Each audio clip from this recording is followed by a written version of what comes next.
Once upon a time, in a factory so far, in the heart of China, 'neath the moon and a star, fabrics was spun for the holidays bright, to bring joy and cheer in the glow of the night. There were reds that shimmered bold and pure, for Santas and sleighs a delight to ensure. Yellows so soft, like the warmth of the sun, and blues just as perfect, a match for each one. The whites were all crunchy, tough and thick, for snowmen that gleamed, sturdy and slick. But then came the greens.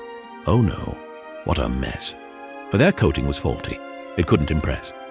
By accident, you see, it had slipped through the line. No one had noticed. It seemed just fine. The coating, so vital, had failed to stick. But how did this happen?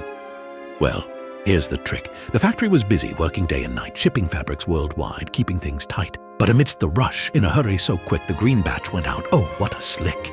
The shipment arrived at Jemmy's big door, full of promise, with cheer ready to soar. They sorted the fabrics, red, yellow, and blue, and white that was crunchy, perfect, and new.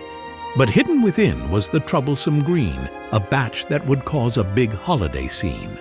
Before they could use it, the alarm had been heard. "The green's no good," came the word. But deep in the factory, 2 workers stood tall, their hearts full of anger. They'd had enough of it all.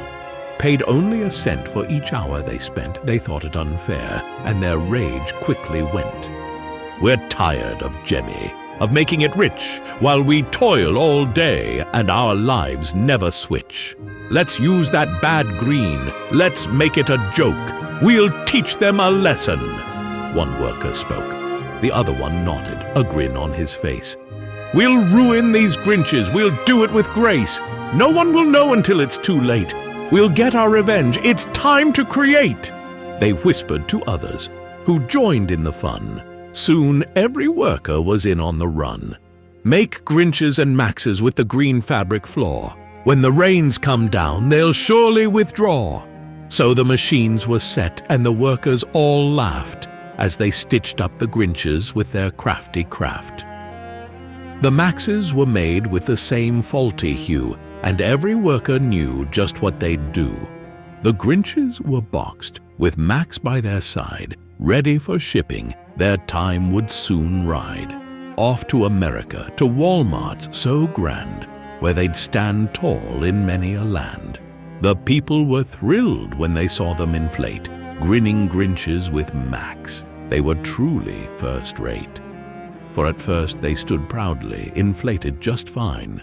No one could see the unraveling sign. But then came the rain.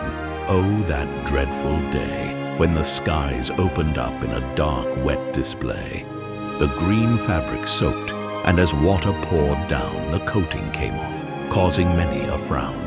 The Grinch began sagging, the air leaked out fast, and Max fell limp, unable to last. In yards across towns, the people did shout, "My Grinch won't stand up! What's this all about?" Their inflatables flat, they scratched at their heads, wondering why they looked like deflated beds. It was perfect last night, standing so tall. Now it's crumpled and sad, no air left at all. The rain had washed off the coating so thin, the fabric no longer could hold air within. It was limp, it was useless, it wouldn't inflate. The Grinch and poor Max had met a sad fate.